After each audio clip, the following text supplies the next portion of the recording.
What's going on, everybody? Welcome back to Marsh Talk. We got a new episode here today.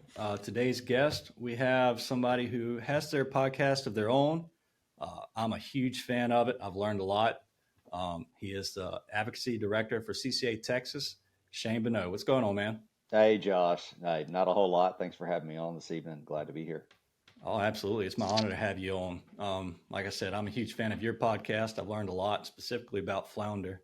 So I'm happy to have you on. Yeah, thank you. Thank you so much. Absolutely. Go ahead and tell me a little bit about yourself. Yeah, sure.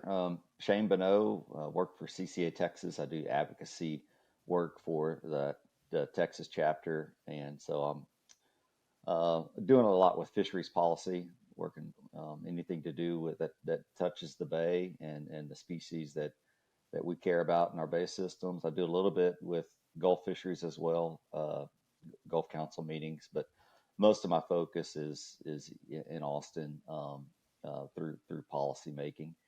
And before I came to CCA, I worked for Parks and Wildlife Department here in the state of Texas, and I managed for 5 years. I was a hatchery manager, and 5 years before that, hatchery biologist at Sea Center, Texas, which is where I live in Lake Jackson, and that's a redfish, trout, and flounder hatchery.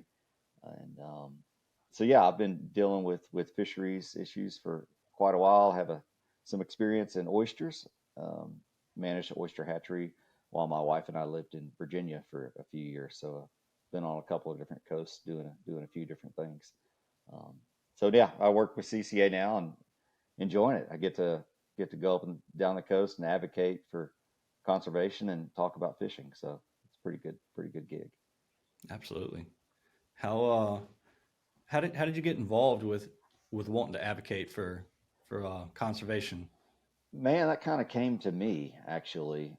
I was, as I mentioned, I was manager at Sea Center and got to know the people that work for CCA Texas, and they reached out to me a couple of times actually, and with a opportunity to work for them. And first time it didn't seem like it was going to be a good fit in my life at the time. But Hmm. second time they reached out, it was a little bit different a position. The one that I have now, it was one that a new one they created. They did not have this position before, but they said, "Hey, we got this new idea. Want to see if you'd be interested in becoming our advocacy director." So, yeah, it just came to me, but I think it was just a result of my passion for the fisheries Hmm. that I expressed to them through my work at Sea Center, because the CCA Texas heavily supports the hatchery program on the coast, and so we get to know those guys quite well. And we just worked well together, and they offered me a job. So I was very fortunate, very unusual, and very blessed to have this opportunity. Absolutely. So you're working at this hatchery. Um, it's complete transparency. I know very little about hatcheries. Tell me a little bit about how that works. Yeah, so Texas has inland and coastal hatcheries, and we have three on the coast dedicated to just saltwater stock enhancement. Um, One of them is quite old. I think it's built in the 30s, and it's no longer functioning as a hatchery. It's actually it's a fisheries research station, but they have ponds where they can grow out fingerlings. So that one is in Palacios. Hmm. Uh, the hatcheries themselves, one is in Corpus Christi and one is here in Lake Jackson, and both of those locations have brood stock where they spawn the fish. They have the larval rearing capabilities to take those eggs and then hatch them out, nurture them for a few days, and then they have the pond facilities, much like they do in Palacios, where they can grow those fingerlings out to the size to where they want to release them. So in Texas, they release about 25 million um, spotted sea trout and red drum combined total Hmm. in our state waters, in our public waters, and typically they're about an inch and a half long. Um, Okay. and so, yeah, we basically support enhancing the fisheries through stocking of fingerlings, something that Texas has been doing since 1983, actually. Oh, wow. So, uh, just 41 years of putting fingerlings into the bay systems. And I think this summer they're on track to release their 1 billionth fingerling in Texas waters. Oh, wow. Yeah. Now, is this something that you feel like just makes the overall health of an estuary better? Do you feel like this helps maybe in creating like a trophy fish um, estuary? Um, Well, it what? certainly it can help. It really depends on the conditions that you're putting them into. Hmm. Um, you got to have good habitat for them to recruit to. So you Right. have to put them in a place where the small fingerlings have a place to hide and to feed. You got to have good water quality where you're putting them into. Obviously, you put them in an area with it's going to have a DO crash or an area that's polluted or has a harmful algal bloom. All these sorts of things. Um, it's not effective if you put it in areas that aren't conducive to their survivability. So those two things are most important. So the fish can recruit into the bay systems, but there has to be a void for them to recruit. So if the bay system is already at capacity, it's already at the carrying capacity that it can support, then obviously those fingerlings won't survive. But we had to answer that question specific to red drum.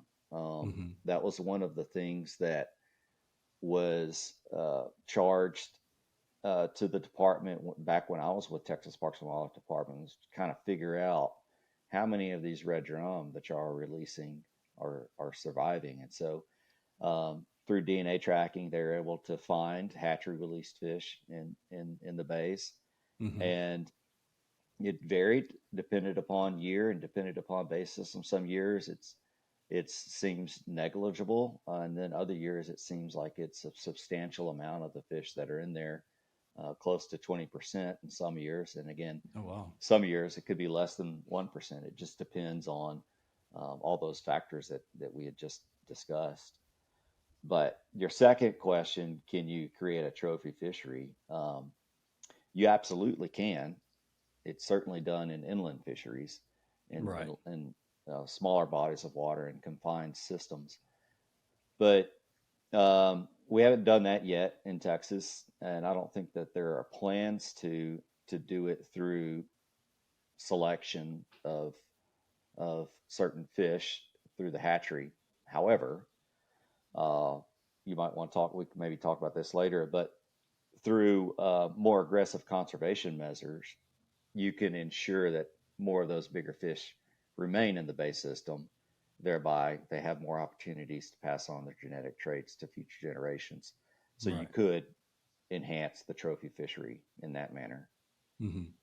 But you could also do it through selective breeding. I just don't see the department in Texas Parks and Wildlife, at least, taking that step because out of fear, probably of Mm. selecting for specific traits and influencing the wild genome that's out there in the bay system. Yeah. Being here in Louisiana, we we're not necessarily known for having the biggest speckled trout, uh, kind of like y'all have over there. So that's kind of where I was headed with that. Was um, maybe here in Louisiana we could create a hatchery that could um, maybe lead into a larger size speckled trout population. Yeah, and I think some of Louisiana's first hatchery efforts are going to be on red drum. I mean, I think Hmm. there's an effort in that regard, right? But sure, you could grow you could grow fish that would get to trophy size, but you gotta you gotta keep from removing them from the water. I mean, Right. you could put out a fish that's capable of reaching 30 inches, but when you harvest them at 13, it's kind of hard for them to get there. Oh man, we did not 12. Oh man. So there are major differences that that we as anglers can see in size of fish compared to, let's just say, Texas and Louisiana. What do you think are some of the biggest things that make that difference? Why do you think you see so much bigger trout in Texas versus Louisiana? Do you think it's strictly because of limits or estuary? It's all of that. Yeah. It's how you prosecute the fishery, certainly.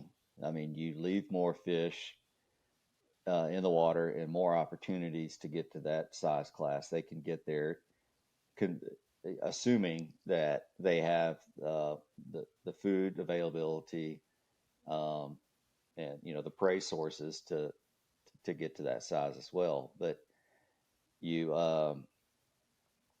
if you don't ever let a large portion of your fish get to that trophy class to begin with, you'll never make it. So you've got to Right. allow a substantial amount of fish to get past 20 inches so that you can have a few over 25 or over 28 or maybe even 30. Um, and then some of our base systems in Texas are they're not void of predators, but they have a lot fewer predators than other base systems. So I don't want to speak to Hmm. Louisiana on that, but I know specific to Texas, some of our base systems, the trout, there's nothing out there that are eating a bunch of trout. There's not a lot of Hmm. dolphin or the base system's not loaded with alligator gar or other stuff that might want to eat a big trout.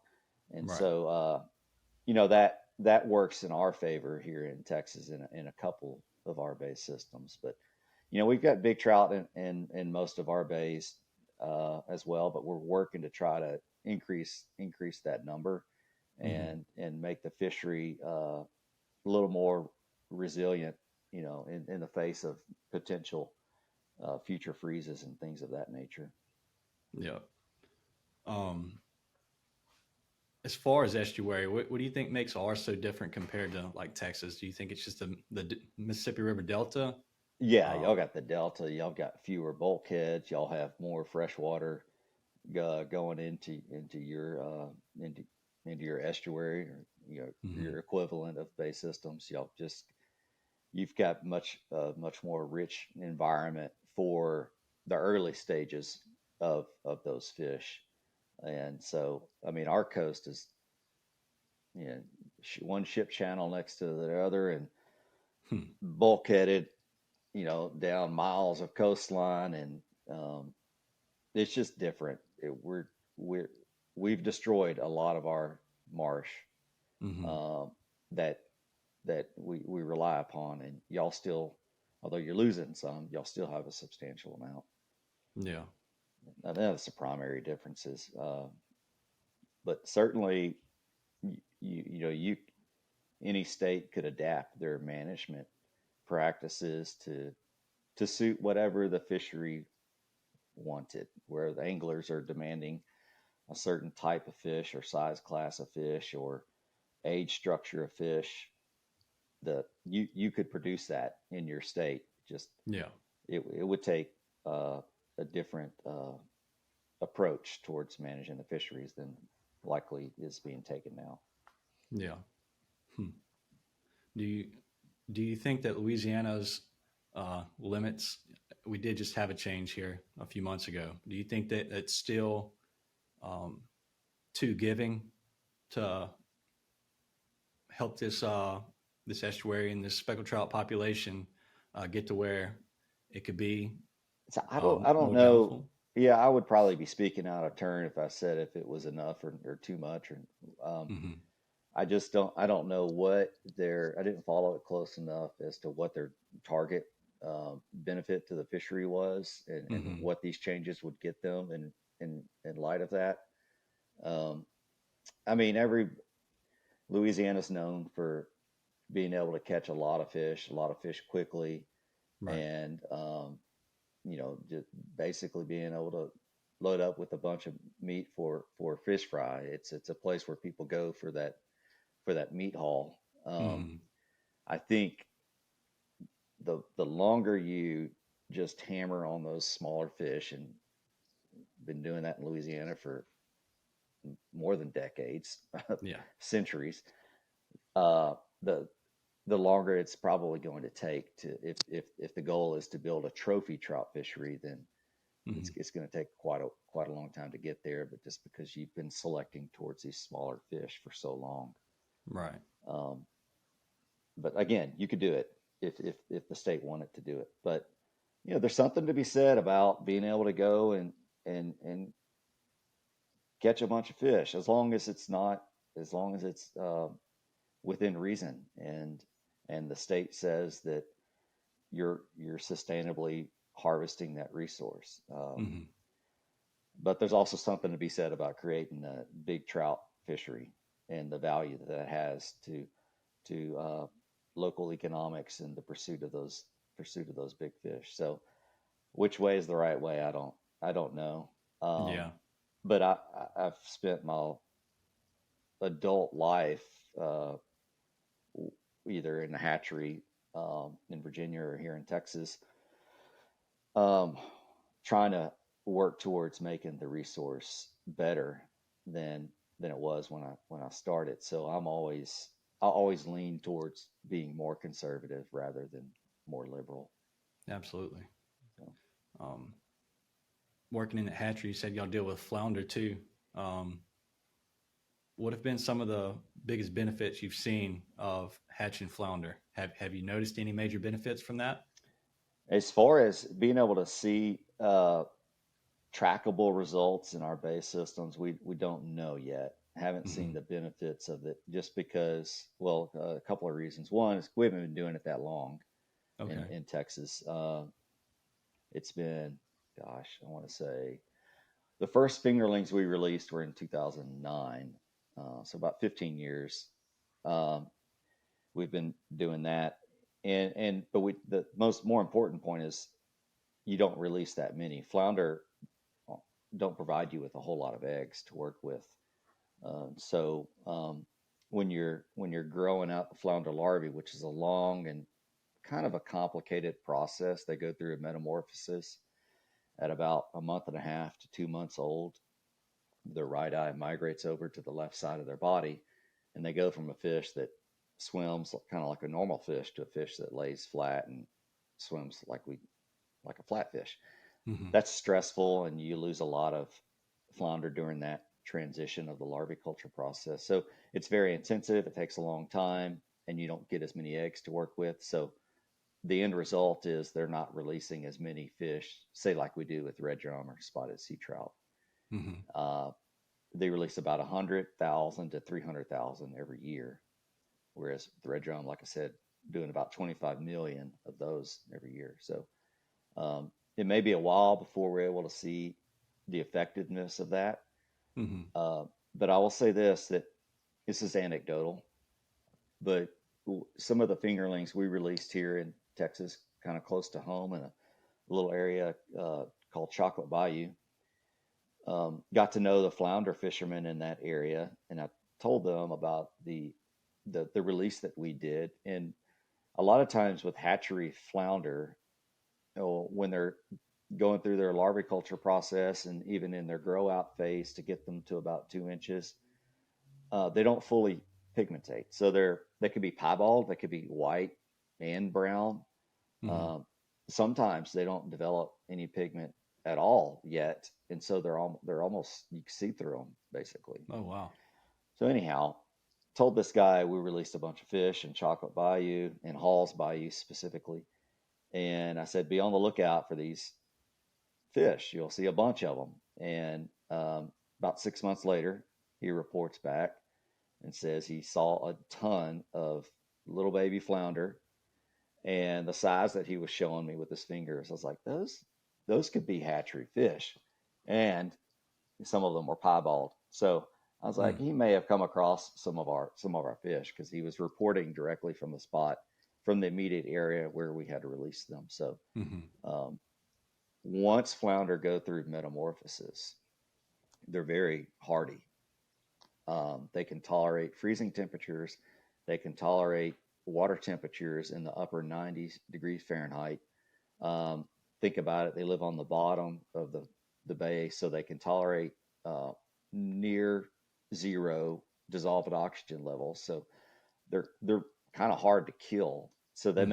they make a great fish for stock enhancement because you you uh, you know that once you put them out in the wild, that their survivability is going to be very high. So Hmm. they're attractive in that manner.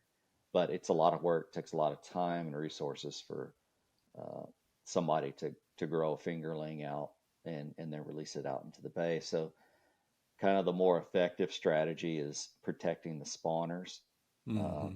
the wild spawners, and that's when these closures come into play. When you have those seasonal closures to let those females and males get offshore to go spawn and do their thing, rather Right. than just get you know um, I don't know how it is for y'all, but here in Texas, all our bay systems dump through these narrow channels, these Hmm. passes that go out to the Gulf. So all these flounder just wind up in this bottleneck to where it's just real easy to hook and line or gig them. And Right. so it's just it was just a free for all at the most important time of their life stage to get off shore and spawn, and we're just removing them from the fishery. So those Yeah. closures are effective, and they make a lot of sense from from a spawning standpoint to get as many fish out there offshore. Yeah. Yeah. Louisiana just put that closure in place year before last, I believe it was. Yeah, I was super excited to see it. yeah. So Um, y'all start on the I think October 15th. Is that right? yes.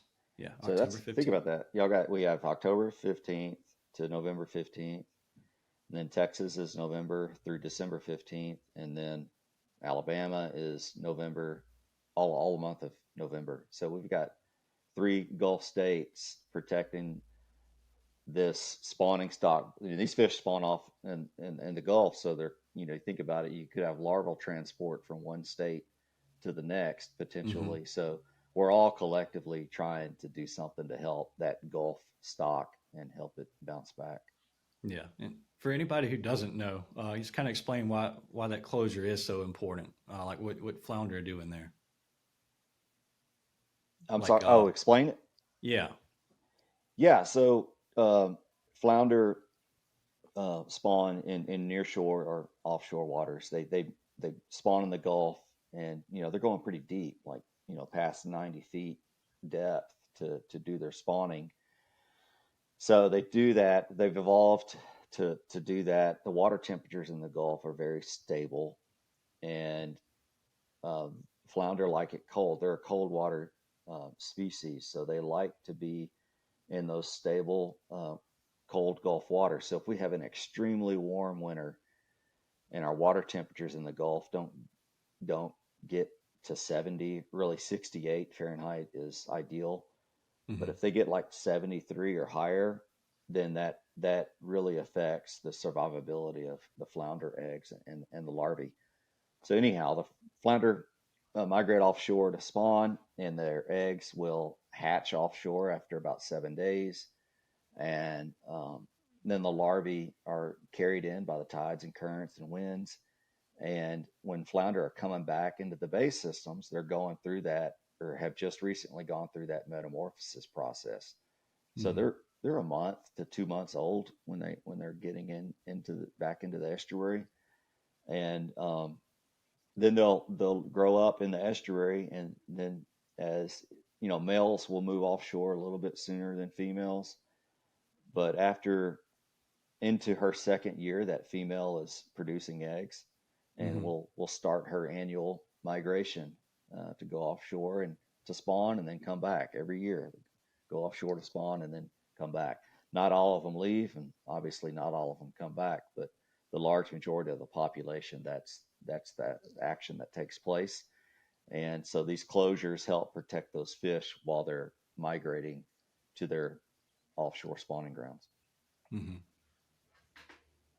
Yeah. We've noticed an uptick in flounder here um, in Louisiana. As I would say, probably the past 2 years or so, we've noticed uh, a steady increase in the population. Um, Too early to say it's because of the closing of that spawning travel period.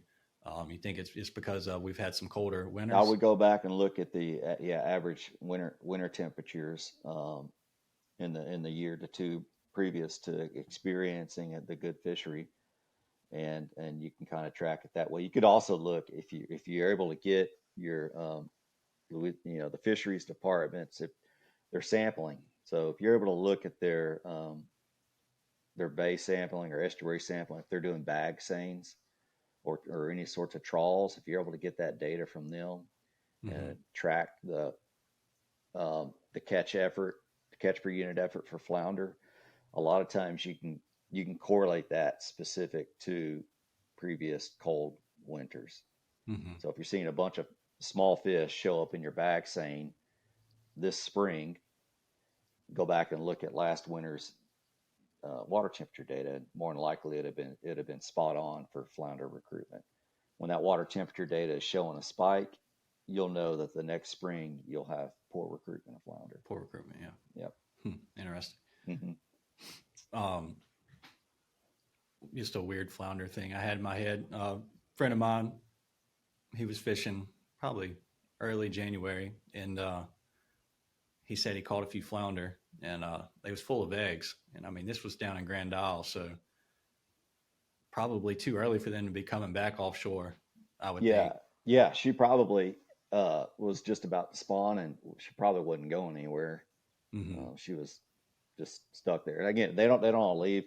I mean, we think about some of our ship channels that we have now. I mean, some of ours in Texas are, you know, they're a lot of them are 40 feet. Some have gone to 56 feet, and we've had some areas where the currents have moved so fast it's actually um, increased the depths of those channels. So we have some really deep channels that these fish can hang out in, and I'm of the belief that a lot of them hang out in those channels and they're just spawning a lot closer to shore than they normally would be. They normally would be seeking depths, having to go offshore to Mm-hmm. seek some of those depths that they can now find in these channels that we've dredged. Interesting. Yeah. Do you have a favorite fish that you manage? Huh. Yeah, I mean it's it's still flounder. Flounder, I assumed. Yeah, just and that was and that was because when I started at the hatchery, um, we already had the cookbook for red drum. Mm-hmm. We knew how to grow trout. Do red drum in your sleep.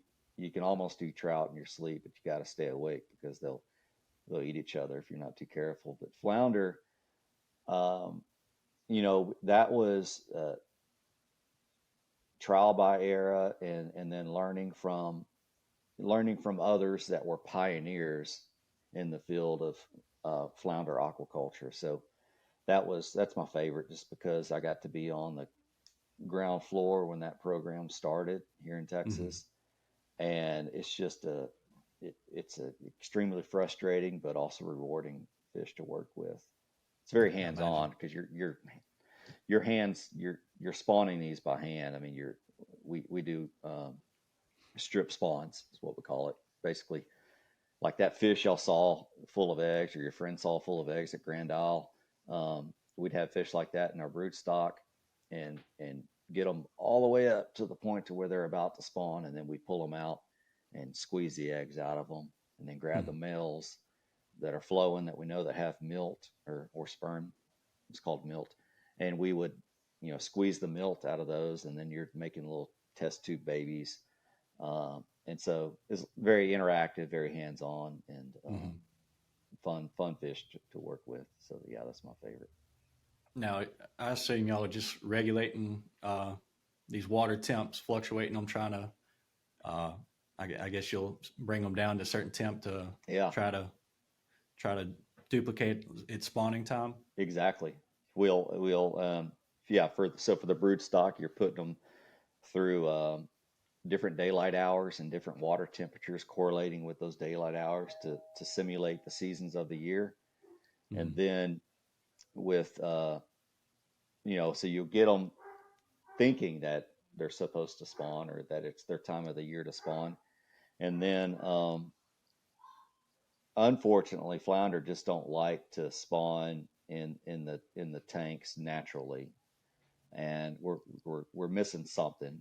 They haven't figured out exactly what. I think it may be the depth issue, Mm. but the spawns that we get naturally from flounder in the broodstock tanks just aren't great, and they're very inconsistent. So that's why we do the strip spawning. But yeah, we simulate the seasons of the year to make them think there's a time to spawn. Then we'll pull them out and then we'll spawn them.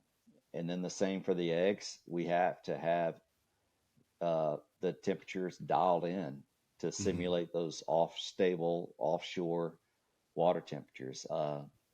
You skew it too far one way or the other, the fish become stressed, and then that ends up ultimately that can skew the population to be more towards males rather than females. Mm-hmm. It's easier to be a male than it is to be a female. It takes more energy to be a female. So if you stress somebody out, they're just gonna, okay, I'm gonna be a male because I can't Yeah. handle. I don't have enough reserves to be a female. So very, very stable, controlled temperatures for the eggs and the larvae. And then after they go through metamorphosis, then it's game on, and you can throw whatever you want to at them, and they'll most likely survive. Hmm. You said you feel like y'all are missing something uh, these tanks, and you think it might be water depth. You think that's water pressure that they can tell? I think so. Yeah. Just speculation, but um, we because we're getting some eggs, something's happening. We're making some of them at least think at times that it's their time to spawn. Um, and so it's something's missing. I mean, that may not be it. It may just be they're stressed, or there's too many in the tank, or not enough in the tank. I mean, who knows? But think about where they're spawning offshore. It's not at 3 feet depth in a Right. tank. It's, like I said, sometimes 90 feet or even greater depths. So yeah, I personally believe that pressure has something to do with it.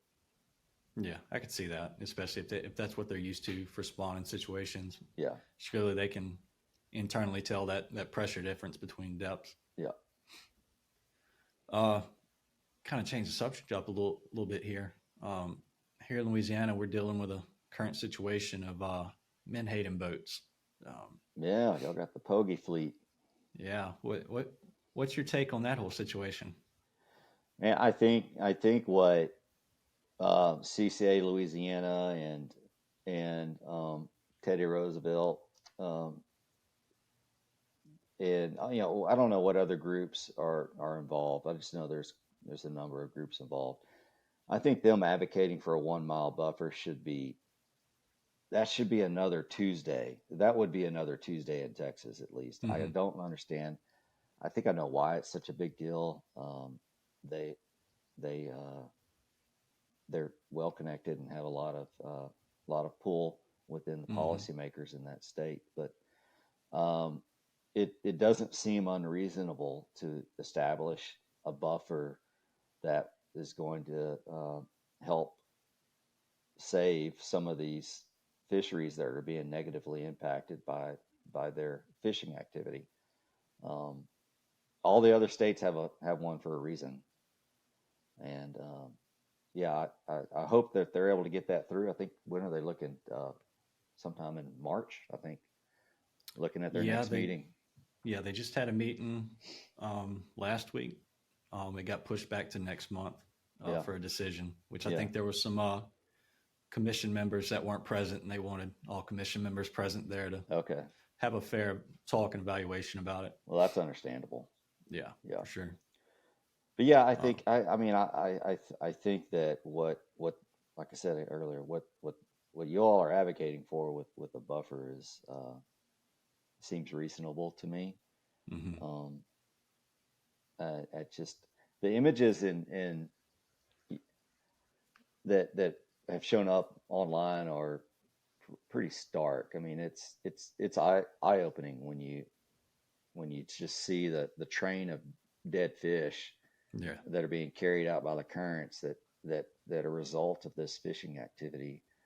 Um, it's yeah, it's alarming. But well, I want to say but in addition to that, I think your your your anglers and the folks that are advocating for this buffer or other conservation measures they're to be commended for not laying off on this issue. and I would encourage you guys to keep it up, because you're going to empower change here eventually. And so um, I was kind of proud of the recreational fishing community of Louisiana for doing all that they've done up to this point. I think everybody's had enough, and they're putting their foot down on this issue. And I would just encourage y'all not to give up and keep going. Yeah. Yeah. It's definitely a major issue. Like you mentioned the pictures, it's eye opening seeing all those pictures of the devastation they're causing, the bycatch and the torn nets. You see what comes out of the torn nets. You don't even get to see the bycatch, So Right, right. it's a bad situation. Hopefully that does get handled. Um, really hoping we get some redfish regulation changes. I know our wildlife and fishery um, have done studies to show that they are being overfished. Um, do y'all see anything similar to that in Texas with redfish? No, I mean, our population's pretty stable. Mm-hmm. We were worried about this. There's some anglers. I don't want to say we, but collectively, some recreational anglers were worried about um, the impact of our redfish fishery when our trout limits were reduced. And, we had temporary trout regulations in place after the 2021 freeze, Mm-hmm. where we reduced the limit from 5 to 3. And so, um, guides, not just guides, but recreational anglers and fishing guides um, started targeting red drum more than, or in addition to their 3 trout that they were allowed to Mm-hmm. keep. So there was some worry about the numbers in some base systems, uh, but populations are stable because we have a really robust offshore broodstock population. And so we're able to keep feeding larvae into the base systems. I think the issue now is becoming not so much overall abundance, but localized depletion in certain areas that are getting fished hard for red drum. Mm-hmm. So we'll keep an eye on it. We're lucky enough, like I said, we have the hatchery program. It does 10 to 15 million red drum every year. We've got a good offshore spawning population. We just have to make sure that we're not depleting specific areas more rapidly than they can be replenished. Right. Um, so overall, I think in Texas, we're in decent shape. Mm-hmm. When a group of biologists like the Louisiana Department of Wildlife and Fishery, when they do a study and show that uh, a certain species is being overharvested, um, do you think a lot of people don't think that like rod and reel can cause a depletion of a species? Do you think like collectively as a group of anglers that rod and reel can hurt a population of a species such as redfish? I wouldn't say such as redfish, but I would say they absolutely can uh, affect the population of a fish. I mean, any fish. If you have enough hooks in the water and you're removing those fish at a rate faster than they can reproduce, Mm-hmm. then you absolutely can, especially fish that are long lived. If it takes a long time for that fish to get to a spawning size, Right. the replacement period is longer. So yes, you can. You hear that a lot, and we I don't know why, but as recreational anglers, we often think of ourselves as individuals. Mm-hmm. Um, but we are a mighty group of people collectively, and our numbers are growing. Um, we've seen in Texas, we've seen a substantial increase in the number of guide licenses, which is reflective of the increased interest Mm-hmm. in, engaging in the fishery. We've seen increased license sales. I think about 200,000 saltwater license sales in the last 10 years have gone up 200,000 in Texas. Mm-hmm. So, And then you look at population projections specific to Texas. We're looking at uh, 30. We just crossed 30 million. They're looking at by 2036, 35 million people, Wow. and by 2050, potentially as many as 50 million people in Texas. So you have to think about that moving forward and kind of start planning for that now. Hmm. Um, and hopefully, all states along the Gulf Coast that are seeing these sort of projections are doing that. Right. On the flip side of that, um, there's some amazing initiatives out there like Release Over 20, promoting things like releasing the bigger fish that are close to that spawning size. Um, so, do you think that a collective group of anglers releasing fish can make a difference in a species stock? Yeah, yeah. I mean, we saw that here in Texas, in Parks and Wildlife data anecdotally shows that because like I mentioned, we had the freeze in February of 2021, Right. and in addition to these at that time, temporary regulations going into place, reducing the limit from 5 fish to 3 fish, and tightening the slot to a 17 to 23-inch slot. In addition to that, we saw anglers pledge to do catch and release, or guides pledge to do catch and release trips only. So some anglers did a month, some did 6 months, some did the whole year. But Hmm.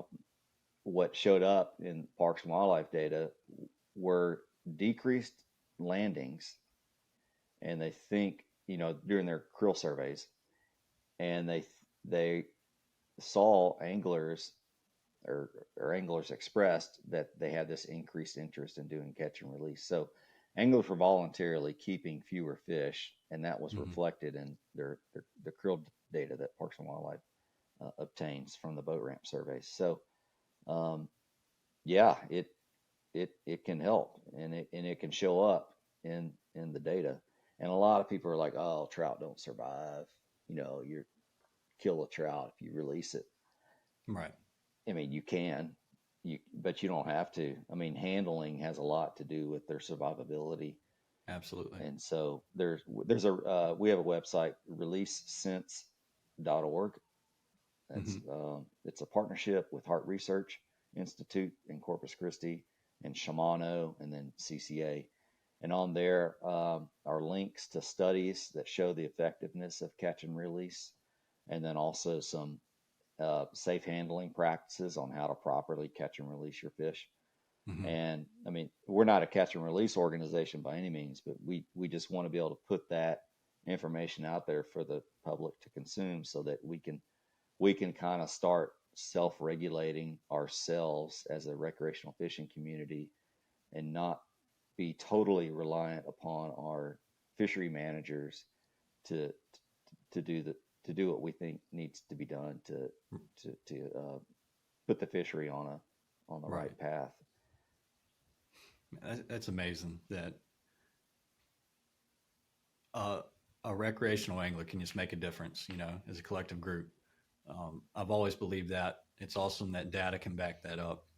Um, whole reason I started this podcast was just to try to get good information out there to encourage other people. So that's pretty amazing that data can back that up, that we can make a difference. Yeah, well, and it is amazing, and you're seeing a shift. I mean, we're in the shift right now Hmm. of our recreational fishing community. I think, um, and it's not that people don't want to eat fish.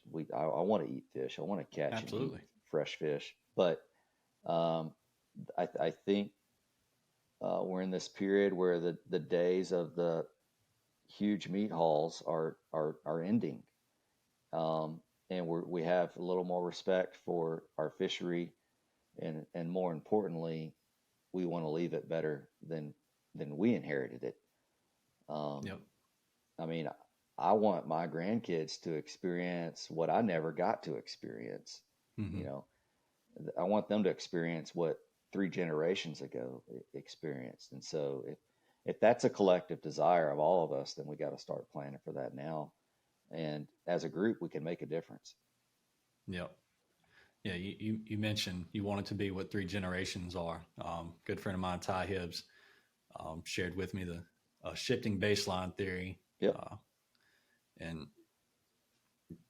it explains exactly like, I mean, today what we might think is great was a drop in a bucket compared to what it was three generations ago. So yeah, if we can make a difference, and if my daughter or my grandkids later on can experience what it was generations ago, that would just be amazing. That we can make that difference starting today. Yeah. Yeah. I mean, yeah.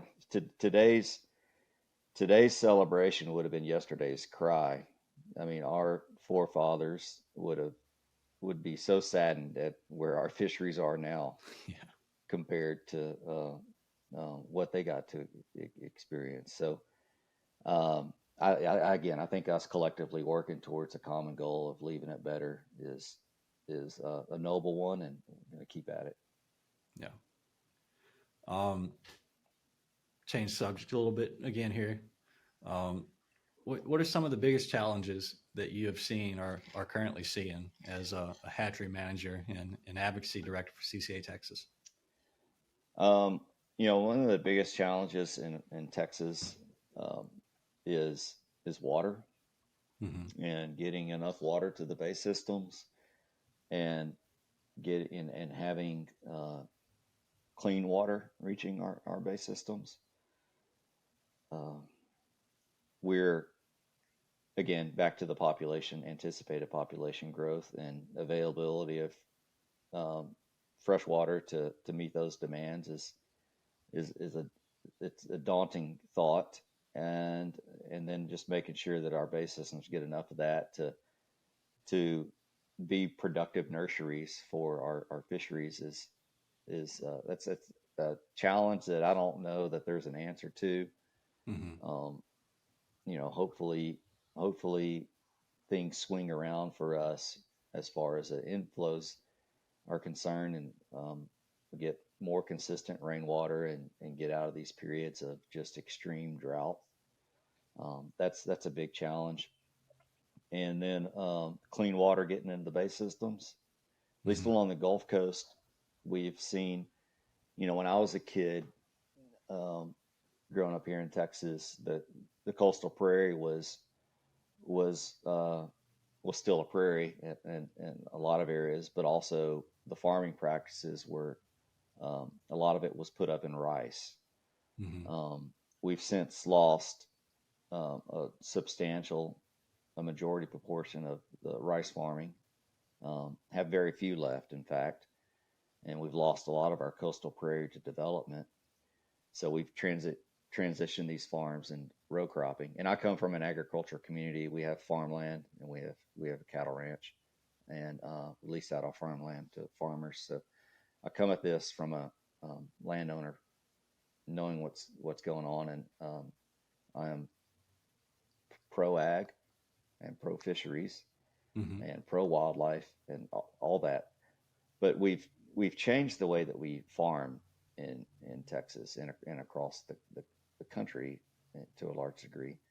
And so, a lot of it's more chemical based, and a lot of that stuff ends up in our base systems.